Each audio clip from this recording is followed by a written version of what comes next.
feared or loved? Easy, both. I want people to be afraid of how much they love me. Matt Skraby wraps up a full day of live and local sports talk. And that is the whole problem with aliens.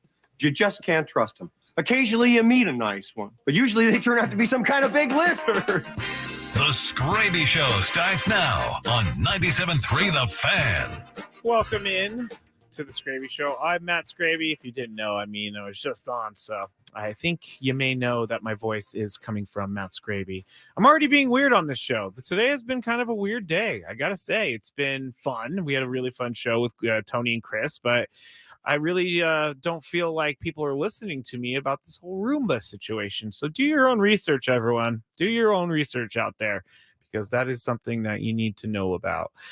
Today on the Skraby Show, we're going to do the news of the day, which again, it is very slow news day for all of sports, really. So I have a few stories that we're going to talk about. Also, there was a tweet or an X post that I saw earlier from a Padres fan, and they listed some of the rankings of the top 100 Padres players year by year. So we'll go through that, and I will give congratulations to the fan that did this, because it was good stuff. And then we're going to have the Daily Gripe at the end of the show. We also have some different trade rumors going on, but I got to say about these NFL playoffs, before we get into the news of the day, the NFL playoffs is obviously one of the better sporting events around the world.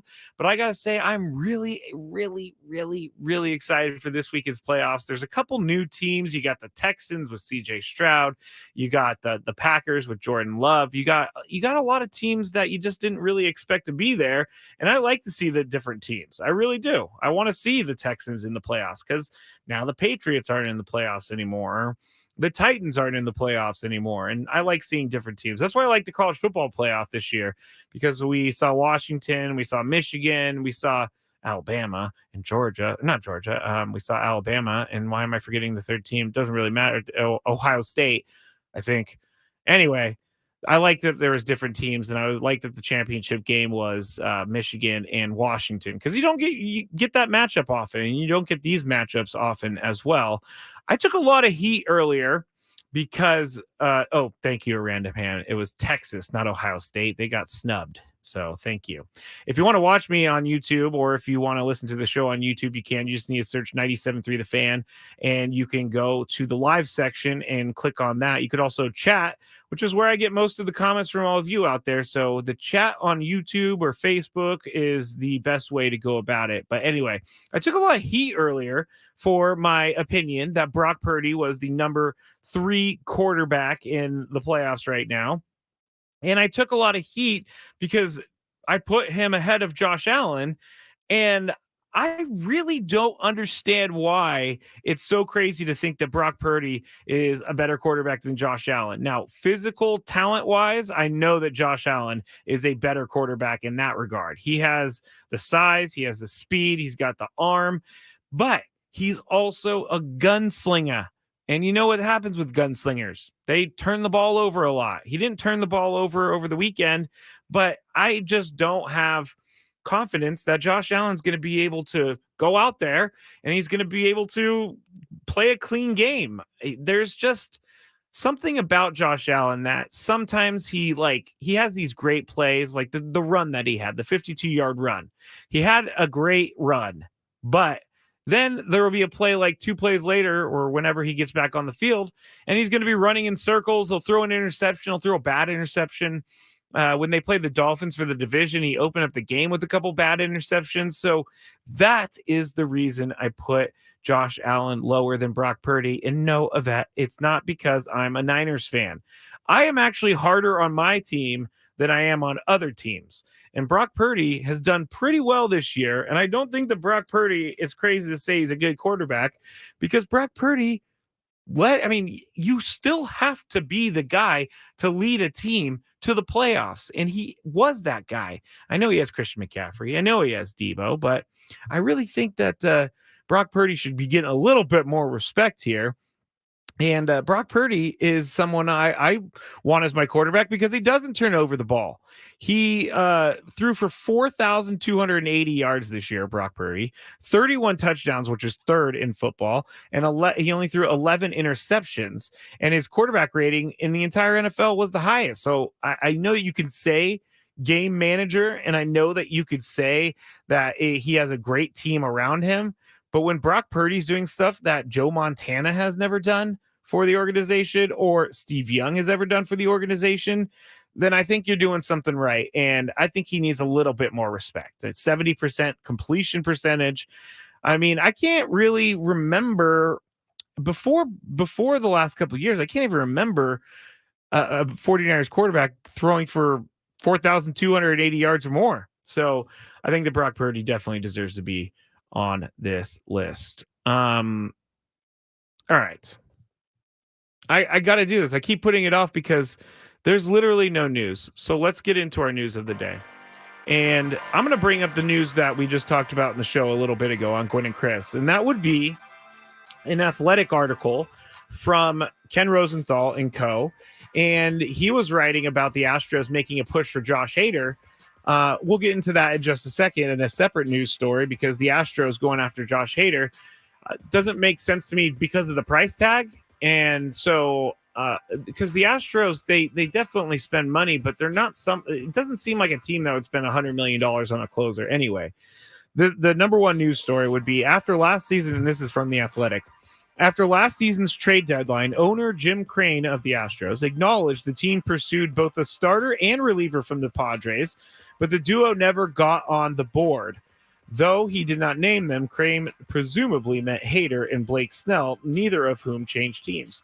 I find like this is a little bit of an insight into what was going on in the front office with the Padres, because we don't know how much he pursued them. It could have been a phone call to AJ Preller in the front office of the Padres and say, hey, are Josh Hader or Blake Snell available? No? Okay. It could have been that, or it could have been something more involved, like when Ken Rosenthal wrote, the team pursued, and what you say and what you write does carry a lot of weight. Pursued means they went for it a little bit more than just checking in on. And last year at the All-Star break, or around the trade deadline, there was the big question: are the Padres going to buy, or are the Padres going to sell? And the Padres took in Garrett Cooper, and they made some other small trades. But I think that this tells me where their mindset was, is that in the middle of the season, they still believed in what the Padres could do in the second half or after the trade deadline. Because if you're thinking that your team's not going to be able to go to the playoffs, and if you think your team is just kind of going to be middling down the rest of the year, I think that it tells you that they really believe that the Padres could make a run here at the end of the season. And so it's interesting. I like hearing these insiders things like this, because these are the news stories that we never get never get reported. And also, it's like some of these things, Jim Crane, it may have just been between him and AJ. And so we finally find out some of these things that happen around the trade deadline. But the answer for whether or not the Padres were buyers or sellers at the deadline was apparently they were going to be not sellers. They weren't really buyers. I mean, they did bring in some guys, but I think that they could have easily turned Blake Snell and they could have easily turned Josh Hader into something that would have been rewarding for them. And who knows where the history of the Padres goes after that.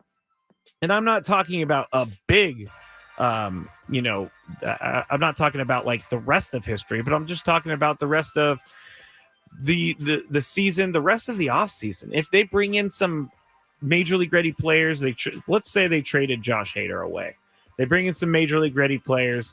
Those guys support Juan Soto, Manny Machado, Fernando Tatis Jr., and Xander Bogaerts. Those guys help them get over the hump. They get into the playoffs, and maybe the Padres aren't trading Juan Soto in the offseason.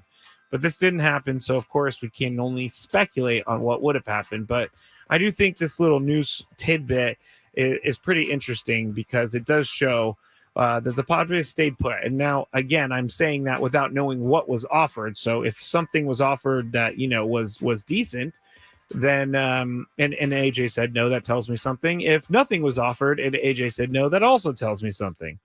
So if that makes any sense at all, but I think it does. All right, second news story. Dylan Cease the White Sox pitcher that we've talked about here on the show. And Buster Olney was on his podcast on ESPN, and he said that two rival executives believe the Sox are going to hold on to Dylan Cease. Olney said, quote, "There's no pressure on them to lower their asking price. They'll get what they want at the trade deadline." So I think that kind of takes the Padres out of it, because I don't know that the Padres are going to be moving any prospects at the trade deadline. Dylan Cease, great pitcher. I'm not sure that the Padres would be able to afford him prospect-wise, player-wise, because they have a good farm system. We talked about the top 100 and how the Padres have a bunch of players on it. But I kind of want to see the Padres keep those players for a little bit. I want to see the Padres develop these players a little bit. And if a trade comes along where you need to do it and you need to do it now, then you can. But as we'll get into in the next segment, some of these prospects that the Padres have are just going to be that later on, prospects. And so we have the name to prove it. But I think that I just think that it's going to be hard for the Padres to be in on the Dylan Cease stuff. And so someone else is going to overpay for Dylan Cease at the trade deadline, and someone else is going to have to deal with they're going to have to deal, or the team taking the prospects away and trading away Dylan Cease is going to have to hope that some of those hit. Not all of them hit, but some of them have to hit if you're going to trade away a guy like Dylan Cease. Now, the third story, it's all going to be about pitching, because that's the news today. But the Astros are, quote unquote, trying to sign top free agent closer Josh Hader, reports The Athletic. We know that Josh Hader is looking for more than 5 years and $102 million, or at least that's the rumor. But the complication is that the Astros already have a pretty good closer. So I'm not really sure why they're thinking about bringing in Josh Hader for a lot of money like that, because Ryan Presley is the current closer for the Astros, and it would be a pretty good move to have two closers. But if you have two dominant closers, I don't really understand why you would want to spend a bunch of money on a guy like Josh Hader when you already have a guy like Ryan Presley. And so I'm not real sure about why the Astros are in on Josh Hader and trying to sign him, because maybe they just turn around and get rid of or trade away Ryan Presley. But I don't know. Ryan Presley's been a part of that team for a while now and just came off of, World Series and all that stuff. But it is kind of strange to backlog that position, the closer position, because we saw it. I mean, you can only get so many wins in a season. You can only have so many save opportunities, and keeping a closer fresh is great, but closers are kind of fresh by nature unless they're saving or coming in every single night, which is not the case usually. But Josh Hader, maybe an Astro. And I say get him out of the NL. I don't want to face Josh Hader. I'm just hoping that he doesn't go to an NL West team, which it doesn't seem like he's going to go to an NL West team. And I think you know what team I'm talking about, but I just don't want to have to see Josh Hader more than a couple times a year when they have to go play the Astros or when you play him in the playoffs. But put him in the AL, please, so that the Padres don't have to worry about Josh Hader closing games out against them instead of for them. All right, that is the news of the day. You're listening to the Skraby Show here on 97.3 The Fan. And like I said, when we get back, we're going to be talking about some of the prospects over the years. And some of these names are going to surprise you. And some of these names are going to make you laugh, because when you think about it, prospects are just prospects.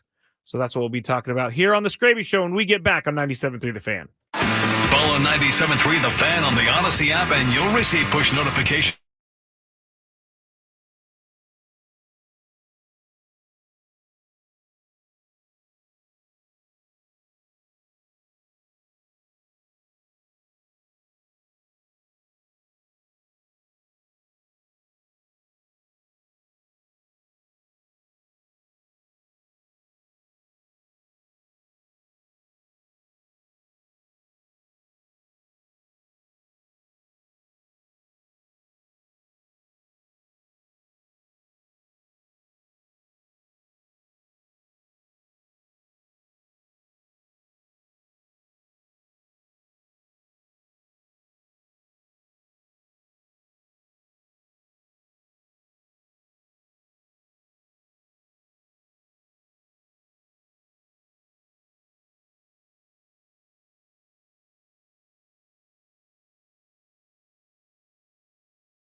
All right, back here in the Odyssey Palace on 97.3 The Fan, the Skraby Show. I'm Matt Skraby. Thank you for listening to the show, and thank you for interacting on YouTube. If you want to watch, you can. You can just go to YouTube, type in 97.3 The Fan, search that. Go to the live section.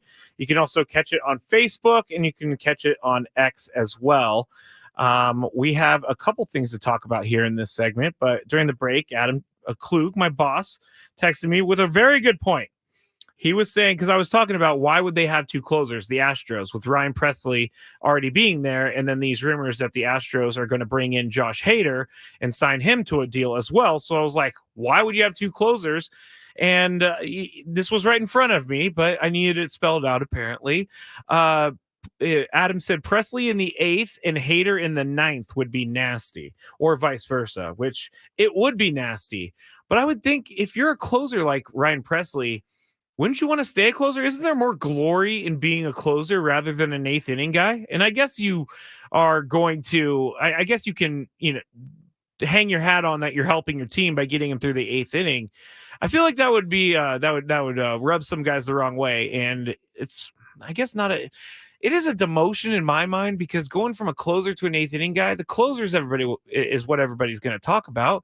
Whether you save the game or you don't save the game, you get praise or you get trashed on the internet. And so I'm not quite sure how they're going to work that out, but I will be interested to see what the Astros do. And again, I want Josh Hader as far away from the National League as possible. So Houston and the Astros would be great if they could send him to the AL. I would love that. All right, let's get to the phones real quick. Mike called in during the break and has something to say about Amazon. And no, it's not about the Roomba, but Mike, thank you for calling in. You're on the Skraby Show. What's up?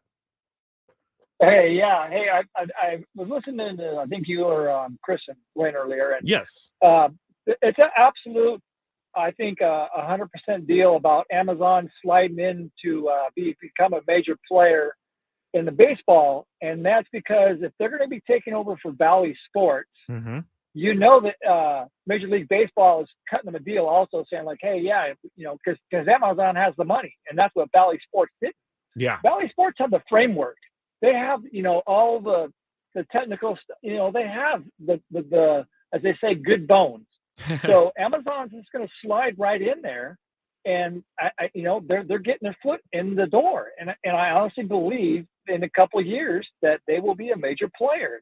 I mean, I don't. And I think that could be a good thing too, because okay, how does Scott Burrows know? Oh yeah, you guys are getting a TV contract.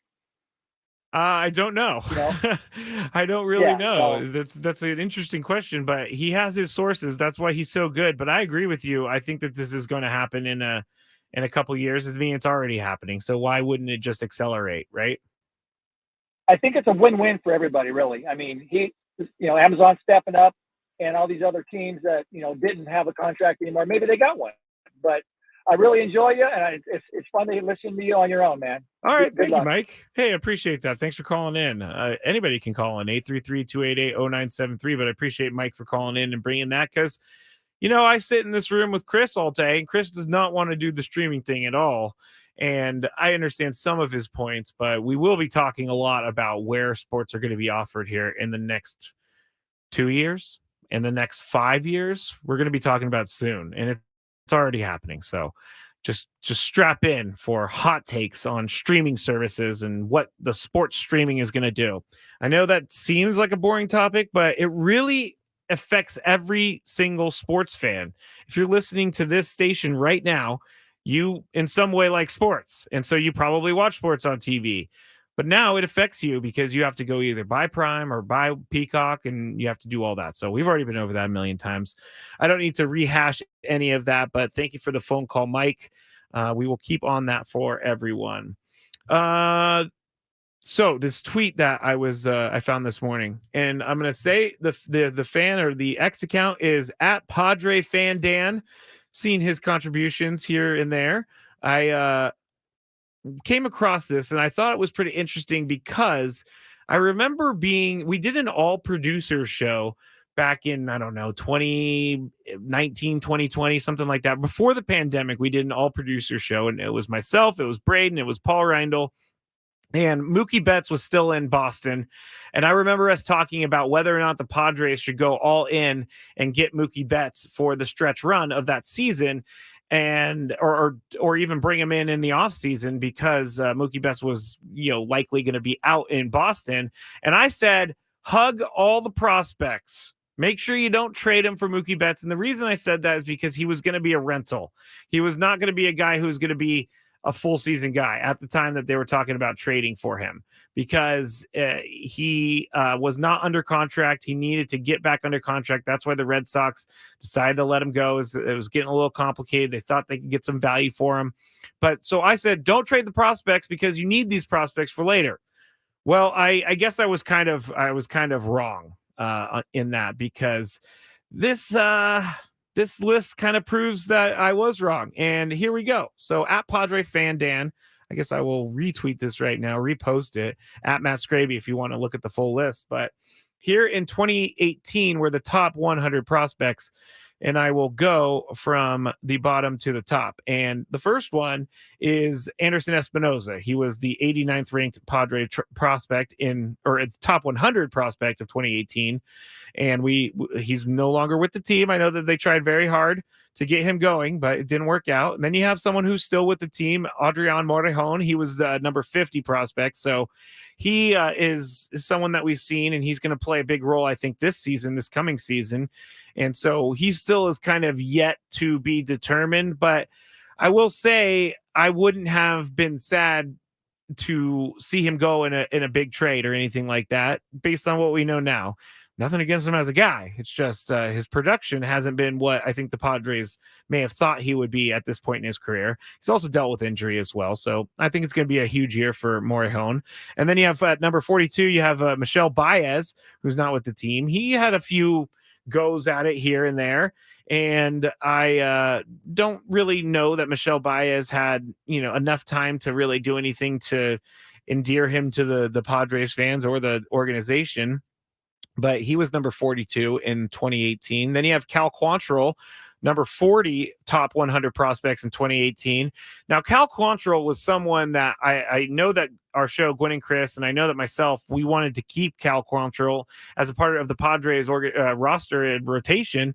But when you think about it now, Cal Quantrill was traded to the Guardians, and he did pretty well. I mean, he's not been bad by any means, but the Guardians decided to DFA him before the year. And so, put him on waivers, and he ended up being claimed by the Rockies.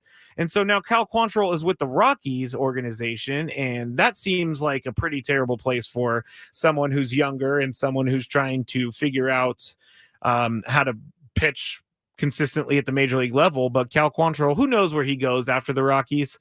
But I think that we kind of saw that the trade of Cal Quantrill over to the Guardians was not a complete and total loss. Number 36, top 100 prospect of 2018, Luis Urias, and he was traded to the Brewers. We all know that he's kind of been injured. He's been up and down. He's had some moments. He hasn't had some moments. But I think that trade right there, I'm not mad at that at all. Really not mad at that at all. Because Luis Urias, I don't hate the name. I'm just really bad at remembering if it's Urias or Urias. But he is someone that I think all Padres fans were not so sad to see go, unfortunately. I feel bad talking about these players like they're just objects, but that's what we're doing right now.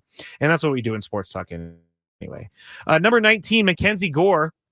We know what he did with the Padres when he came up, and now he's with the Nationals, and the jury's still out on him as well. But I think he's in a different class himself, because the hype around him and the pick, he was in the top 5 of picks or top 10 of picks in his respective draft year, and he was being credited, and he was being, I guess, talked about as the next big thing, the next huge ace pitcher. And I don't think we've seen that from him yet. And I think that he still definitely has time to go and become that guy.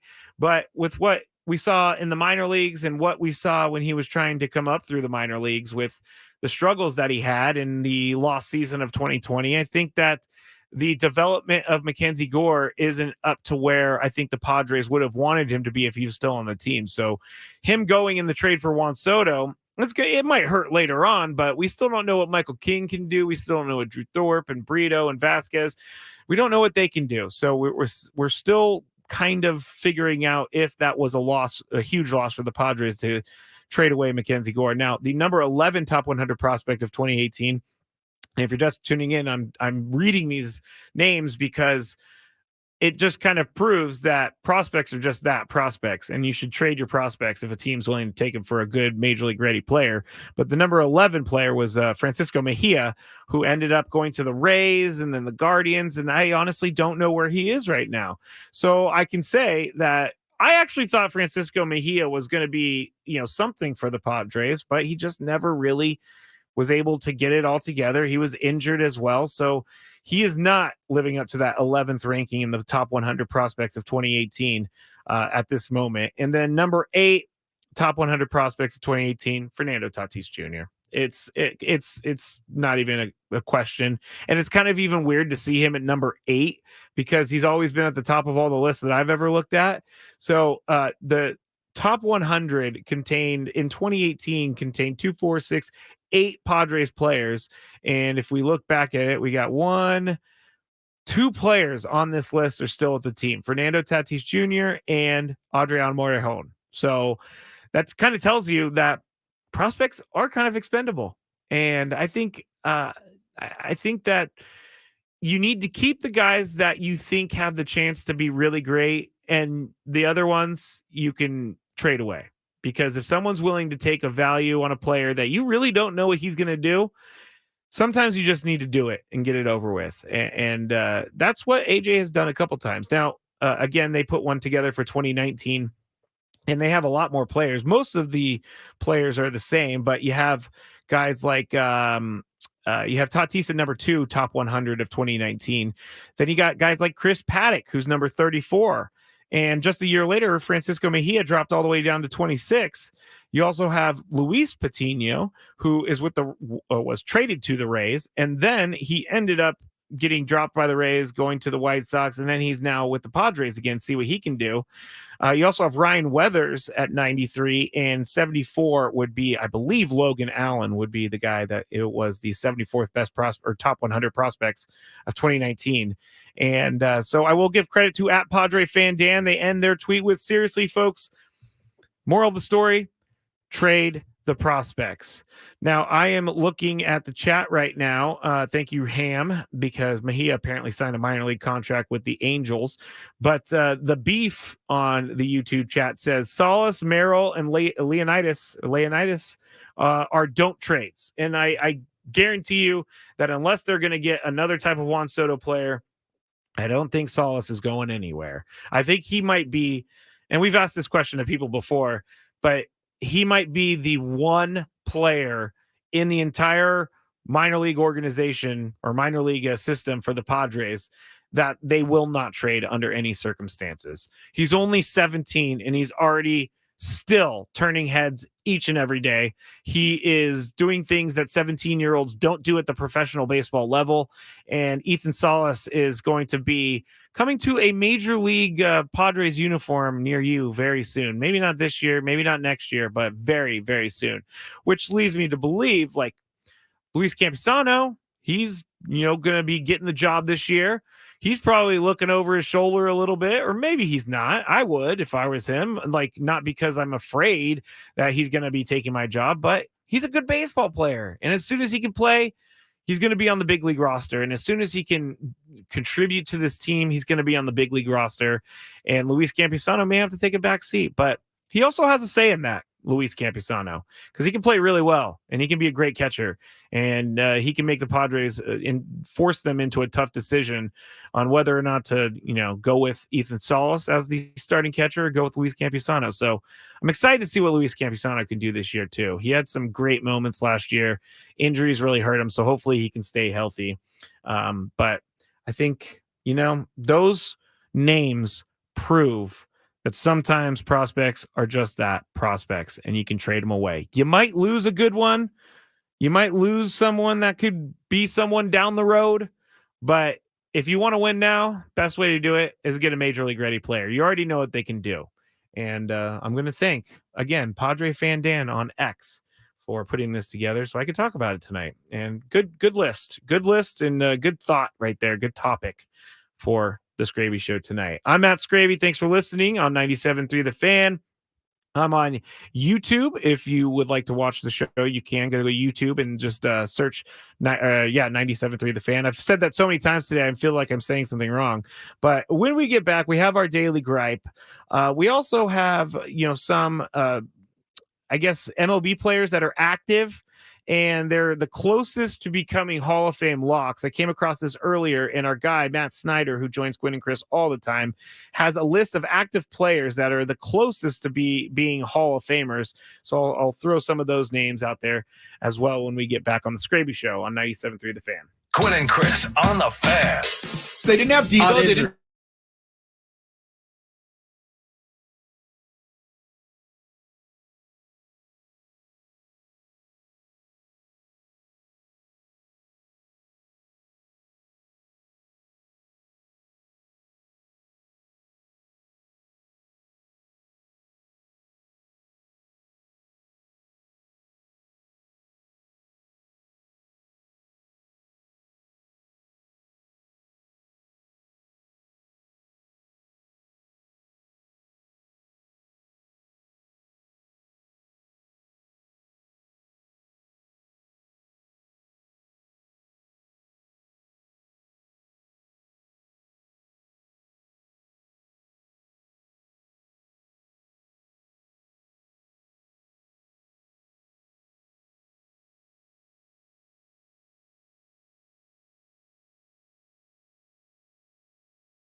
final segment of the Skraby Show tonight on 97.3 The Fan. I can't believe it's already Thursday, and I can't believe the show is almost over. But this holiday here on Monday really does shorten the week, obviously. Oh, duh, Skraby. Having to work one less day in a week is going to shorten the week. Yes, that was said by me. But you know what I'm saying. It's almost Friday. We're almost back to the weekend, almost to the 49ers beating the Packers on Saturday night. So everybody can look forward to that. Still have the daily gripe here at the end of the show. But before I went to break, I was talking about this list that was put together by Matt Snyder of current Major League Baseball players that are knocking on the doorstep for the Hall of Fame, or even some are even a lock for the Hall of Fame already. So I'll just go through the list quickly.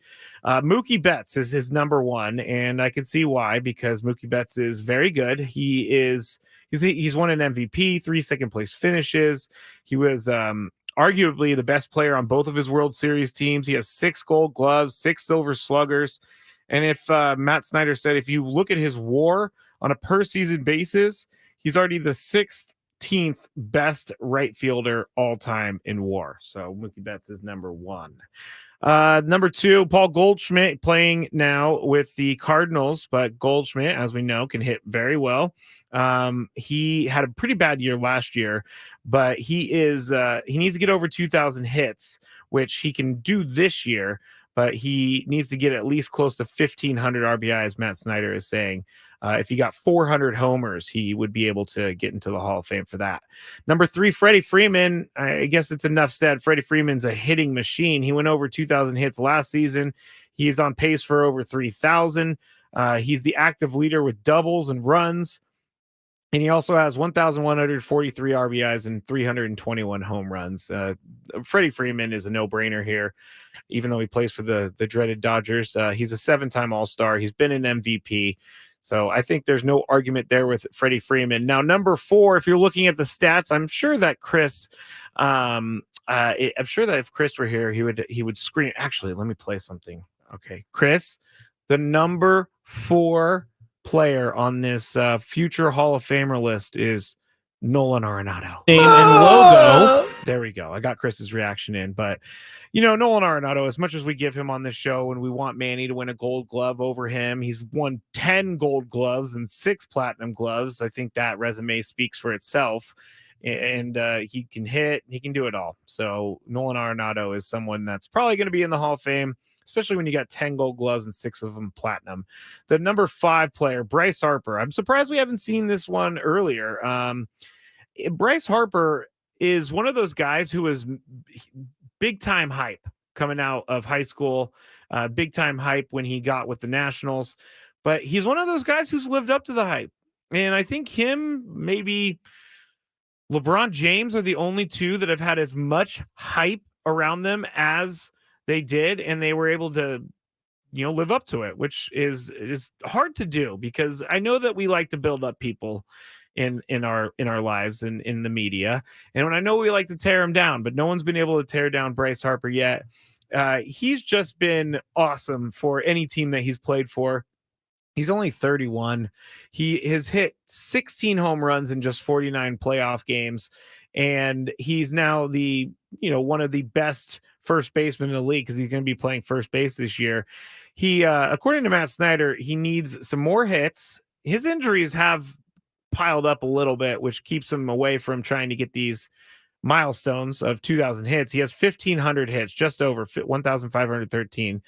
So he needs to do some more work, and I have no doubt that we're going to be seeing Bryce Harper in the Hall of Fame later on in, I don't know, maybe 15 years from now. He's signed through 2031.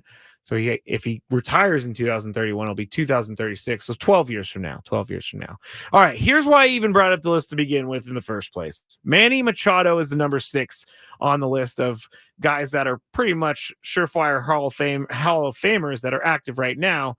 Matt Snyder writes that Manny Machado he had a step back from his usual seasons last year, which we all know here in San Diego. But he's a 6-time All-Star. He has 2 Gold Gloves. He has 1 Platinum Gold Glove. He's had 4 top 5 finishes in MVP voting, and he is he's going to need to get over 2,000 hits, 1,200 RBIs, and 1,200 runs. Matt Snyder is saying that he's going to get him in the Hall of Fame. But here is where Matt Snyder thinks that he is a surefire Hall of Famer, is if he gets to the 400 homer club. And Manny Machado, I know he passed a milestone this year against, I can't remember exactly what milestone it was, but I'm trying to look up quickly his career home runs. He has hit 313 home runs in his career. So if he hits another 87 home runs over the final, I don't know, like 7-8 years of his career, he'll be able to get over the 400 mark. But Matt Snyder is saying if he gets there, he's going to be in the Hall of Fame for sure. And I don't disagree with that at all. 400 home runs is something he can do in the next 2 seasons, possibly the next 3 seasons, but he's definitely a guy who's going to be able to reach that as long as nothing catastrophic happens, knock on all the wood in this room. He has got 1,737 hits too. So he's closing in on that 2,000, and his RBI, he needs about 200 plus 260 maybe RBIs to get to that 1,200 mark. But all of those numbers are really reachable for Manny. And I think that he's going to come back and he's going to be ready to go this year. I think, Manny is motivated. He's got to be motivated. This last year was just not good for anyone at all, and it's something that I don't think sits well with him at all. And in just the short times that I've sat down with Manny Machado, I haven't actually sat down with him, but when he comes and does interviews and I get to like hang around and talk with him a little bit, he does seem like a very motivated guy. And so I feel like his goals are going to be to get back to that MVP type caliber season this year. Random Ham says, even on this list, Manny can't get ahead of Nolan Arenado. I know, Random Ham. Number 7, Garrett Cole, pitcher for the Yankees. I'm not going to go through the rest of these. I just wanted to get to Manny Machado, but Jose Altuve is on the list. Aaron Judge is on the list.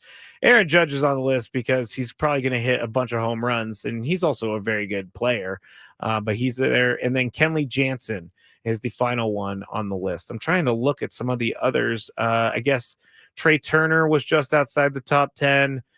Jacob deGrom just outside the top 10. Chris Sale's an interesting one to me because when I think Chris Sale, the pitcher, I think, all right, he's a good pitcher, but he never, ever finishes a season. So it's going to be hard to get to the Hall of Fame if you can't finish a season. He only threw 102 and 2/3 innings last year. So every time I see Chris Sale's name and stuff, I kind of take a step back just because of how many games he has missed. You're listening to the Skraby Show here on 97.3 The Fan. And I'm trying to look through the chat and see if there's anything good. I mean, there's always something good. They're saying free Skraby. My man Manny can make it into the Hall of Fame from Castro. I think we all feel the same way. All right. That's it for that conversation. I'm still taking heat. It's crazy. I'm still taking heat for the Brock Purdy stuff. I don't know like why people think Brock Purdy is not as good as Josh Allen, but I'm gonna let the playing do the talking is what I'm trying to say, because Yvette said earlier that I'm going to be crying after the 49ers lose to the Packers on Saturday, which isn't going to happen. When you're talking about a great quarterback, I took this list as who right now in their seasons has played the best. And so Josh Allen is not even in the MVP conversation. Brock Purdy was in the MVP conversation until the end. Lamar Jackson, to me, is clear MVP. He also beat Brock Purdy head-to-head in their game. So I think that Lamar Jackson at number 1 is an easy number 1. But where I go with Mahomes, I know that Patrick Mahomes is great, but I really, really want to see him play on the road this weekend, because surprisingly and insanely enough, he has never played a road game in the playoffs, Patrick Mahomes. And I want to see what he could do. Now, is it going to change a lot? I don't think it's going to change a ton, but playing on the road in the playoffs is definitely a lot more difficult than playing at home. because of everything that goes into playing on the road, especially when fans are pumped up, ready to go for a playoff run. I think I just think Patrick Mahomes needs to prove it. It's kind of crazy I'm saying this, actually. Now I'm saying it out loud to myself. He needs to prove that he could play on the road in the playoffs for me to put him a little bit higher. And you could say the same thing for me with Brock Purdy. He needs to prove it, but he will. He's going to prove it this weekend. Josh Allen, though, at number 4, I think is the good spot. He, as I said earlier, his turnovers concern me. His turnovers really concern me. And he has some of the most game-breaking turnovers that you can have in the NFL right now, where they're driving down the field, they're ready to score, they're going to win the game, and he ends up throwing an interception in the end zone, or he fumbles the ball trying to make something else happen. That is why I ranked Josh Allen all the way at the bottom. Evan says, imagine your football team leaving your city. My football team did leave my city. San Francisco 49ers moved to Santa Clara. So I know that's not the same, but it is still a drive. And it still hurts my family, because my family had season tickets to the 49ers when they were in San Francisco. They moved down to Santa Clara and they charge an arm and a leg just for the seat license. And I know no one's really listening right now for a seat license talk about the 49ers stadium, but it's the Skraby Show at 6:53, and I think it's time for the Daily Gripe, which came to me last night when I was driving home. And the Daily Gripe is something I'm going to be doing at the end of the show, which just is, small things that annoy me throughout the day, small things that annoy me throughout my life. And so last night I was driving home, and I know I complain a lot about driving and things that happen while driving, but I think people's headlights are far too bright these days. I got pretty bright headlights, but if I don't think that they're blinding people, and I think people are also driving with brights on, because some of these headlights, when they come up behind you and they get in your mirrors, it's almost like a police car pulling up behind you with that floodlight that just like blinds you from behind. Also, when they're coming at you, it's hard to see. And I know I'm sounding like an old person right now, but I don't know is there anyone out there that agrees with me that headlights are just way too bright these days? And saying that out loud makes me feel like I'm a 90-year-old man. It really does. But I do feel like this is an issue, and I do feel like it affects people driving home, because when you can't see and when you're driving in the rain or something like that, those headlights magnify and they take it away. They take your ability to see away at night. And I'm a good driver. I believe I'm a good driver. I don't speed or anything like that, but I find it really, really difficult to see through some of these lights. Okay. Thank you for agreeing with me on the chat. Yvette, totally 100%. Castro, no Skraby, I agree with you. And McKee, those new headlights plus rain at night equals so dangerous. Keen, you can thank Lexus for the LED headlights. Diesel, I just finished installing some super bright headlights a few minutes ago, but I go off-roading and driving the snow quite often in the winter when I go bored, so it's a must for me. I understand that, Diesel. I do. Evan, yeah, San Diego drivers using brights is haze level. I don't even know what that means. Haze level 1. Also, Tesla lights are unbearable. Tesla lights are unbearable. Keen says, bro, everyone hates the headlights. Wow. I didn't realize that everybody was with me on this one, and I didn't sound like I was 90 years old. So thank you, Keen, for saying that. The headlights are a problem. We should band together, and we should get like a headlight ban or something like that, and get it together and go and present it to the city and say, I can't see when I get home or going home. And I've already ruined the whole thing I was doing, because I'm obviously not going to be taking this to the city.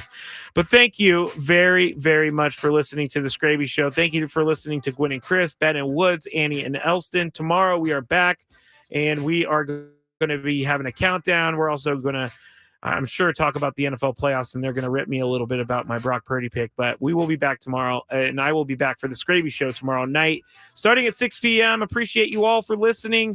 Please reach out to me at Matt Skraby on social media. Tell me what you think, and jump in the chat tomorrow night on YouTube. Have a good night, everybody. Tony Gwynn Jr. here. Just because baseball season is over doesn't mean you